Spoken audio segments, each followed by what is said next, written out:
جو تھوڑا سا انالیسز ارشاد صاحب نے پیش کیا ہے کافی حد تک انہوں نے اس کو ایکسپلین کیا ہے کہ اس پر سچویشن ہے کیسی.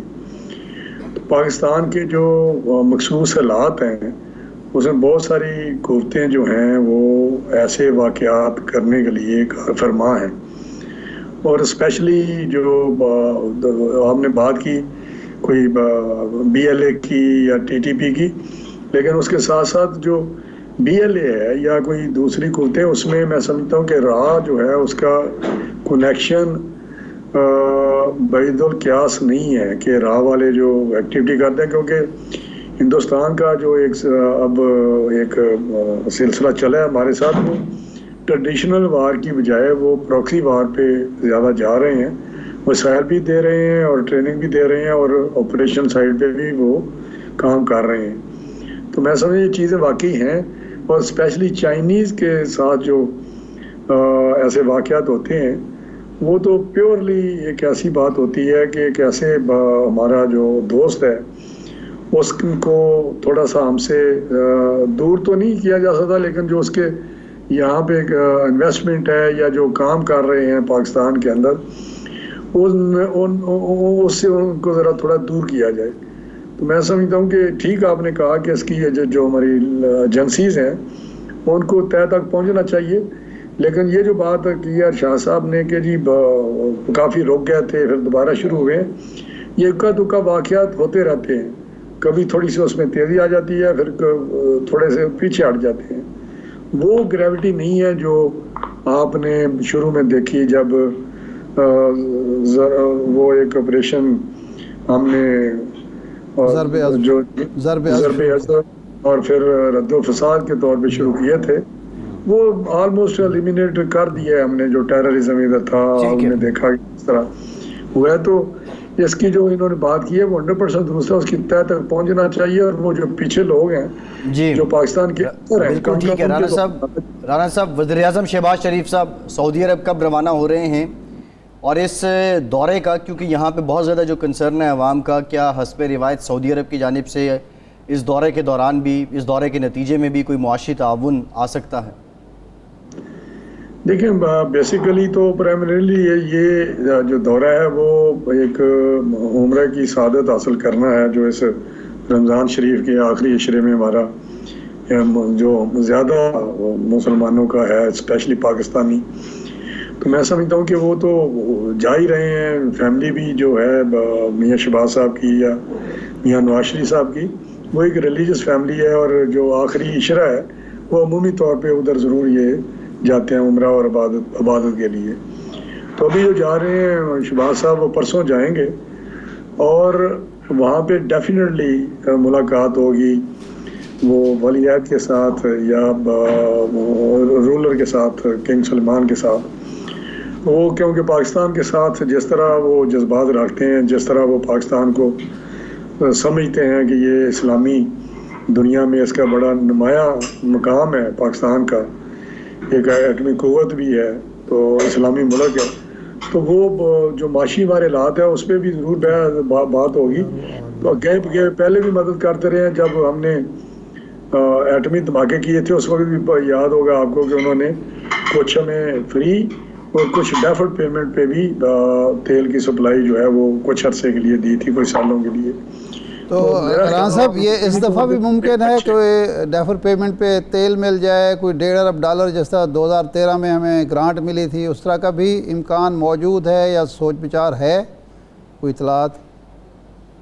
تو یہ نہیں ہے کہ وہ کوئی پہلے انہوں نے کوئی فیصلہ کیا ہے یا ان کے ساتھ ہمارے PM آفس سے یا فارن آفس سے کوئی ان کے ساتھ کانٹیکٹ ہے اس سلسلے میں. لیکن یقینی طور پہ جب پرائم منسٹر جائیں گے, اور خصوصی طور پہ ان کے ساتھ جو ان کے تعلقات بھی ہیں, جو ذاتی نوعیت کے تعلقات ہیں, اس کے میرا حال ہے اس کا بھی ضرور منفیس پہ اثر ضرور ہوگا. اور انشاءاللہ آپ دیکھیں گے اس کے اچھے اثر وہاں پہ ہمیں ملیں گی, اچھی خبریں ملیں گی. تو وہ آنے والے دنوں میں معاملات بہتری کی طرف جائیں گے اللہ کے فضل سے.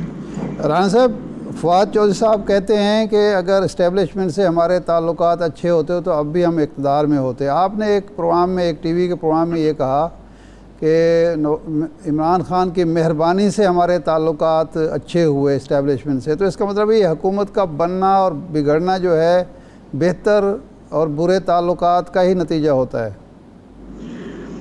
نہیں دیکھیں، یہ جو ہے یہ میں سمجھتا ہوں ایک آپ نے دیکھا کہ جو ایک سابق وزیر ہیں پی ٹی آئی کے اعجاز شاہ صاحب، انہوں نے بھی کہا تھا کہ اگر اس وقت پی ایم ایل این کے تعلقات خراب نہ ہوتے تو آج بھی P M L N government میں ہوتی اور میاں نواز شریف صاحب وزیر اعظم ہوتے۔ ابھی جو تھا مسئلہ آپ نے دیکھا ہوگا، شاہد خاقان صاحب نے کئی دفعہ کہا، ہم نے بھی کہا کہ یہ جو سپورٹ ان کو ملی ہوئی ہے یا جس طرح الیکشن کے ذریعے وہ آئے ہیں 2018 کے الیکشن میں سلیکٹڈ ہم کہتے تھے یا بٹھا دیے گئے ہیں، وہ ہمارا تو یہی تھا کہ اگر یہ بیساکھیاں پیچھے ہٹ گئیں، کھینچ لی گئیں یا ہٹا دی گئیں تو یہ بالکل خود ہی یہ چلے جائیں گے۔ تو یہ وہ جو بات تھی کہ ہم اس میں اب نیوٹرل ہیں، جس کی بات بھی اس نے جلسے میں بھی کی عمران خان صاحب نے، تو میرے خیال اب وہ فون کالیں نہیں ہوئی۔ باقی ہمارے تعلقات جو آپ بات کرتا ہے جس ریفرنس سے، وہ یہی تھا کہ عمران خان نے اپنے طور پہ جو بھی اس کے تعلقات تھے یا ان سے سلسلہ تھا، ان کے اپنے ایک بڑے اس وقت اتحادی ہیں چودھری پرویز علیہ صاحب، انہوں نے کہا کہ جی اس کی نیپیز بدلی جاتی تھیں اور بہت زیادہ اس کا کسی طرف سے ہوتا تھا، تو یہ بات تو فیکٹ ہے۔ لیکن اگر اس ادارے نے فیصلہ کیا ہے کہ ہم سیاست میں، پولیٹکس میں یا اس سسٹم میں دخل اندازی نہیں کریں گے تو یہ تو بہت اچھا ہے، بہت اچھا ہے ہمارے لیے۔ اور وہی بات ہے، ہم تو یہی کہتے ہیں کہ الیکشن صاف شفاف اور بغیر کسی مداخلت کے ہوں۔ تو اس ریفرنس سے یہ بات ہے، عمران خان نے خود ہی جو کیا ہے، تو ان کی سپورٹ ابھی میں آج ہی سن رہا تھا، احسن اقبال صاحب نے کہا کہ 4 سال جس طرح ماحول ملا ہے اس کو عمران خان کو حکومت کرنے کے لیے، وہ شاید کسی ڈکٹیٹر کو بھی نہیں ملا اس سے پہلے۔ تو ان کا جو حال ہے، نلائکی ہے یا جو بھی سمجھ لیں، تو وہ اس ماحول میں بھی، اس سپورٹ میں بھی کام ڈلیور نہیں کر پائے۔ تو میں سمجھتا ہوں اب یہ جو فواد چودھری بات کرتا ہے، ایک ارشاد صاحب ایک بات کرے نا، یا امریکن وہ سازش کی کنسپریسی کی بات کریں یا وہ اپنی ناراضگی کی بات کریں، تو یہ نہ کریں، کیونکہ ان کو پتہ ہے کہ اصل بات کیا ہے۔ اصل بات تو یہی ہے کہ ایک آئینی طور پہ ایک پروسیس ہوا۔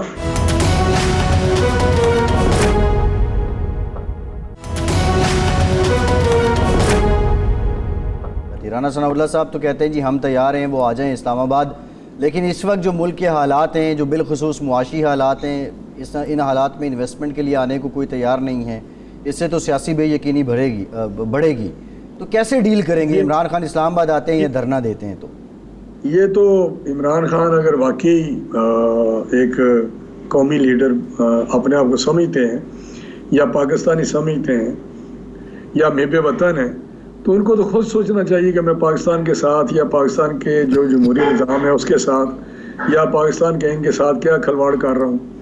تو میں سمجھتا ہوں کہ یہ اس کی سوچ یا اس کا جو معاملات ہیں وہ اپنی جگہ، جو کسی طریقے سے بھی پاکستان کے لیے بہتر نہیں ہے ان کی سوچ۔ دوسری طرف جو ان کا خیال اسلام آباد آ رہے ہیں، 7 بسم اللہ 2014 میں جب آئے تھے، آپ کو پتہ ہے ان کے کون ان کو سپورٹ کر رہا تھا، کس طرح لایا گیا، کس طرح بٹھایا گیا، کون وہاں کھانے بھیجتا تھا، کون وہاں ساری چیزیں کرتا تھا۔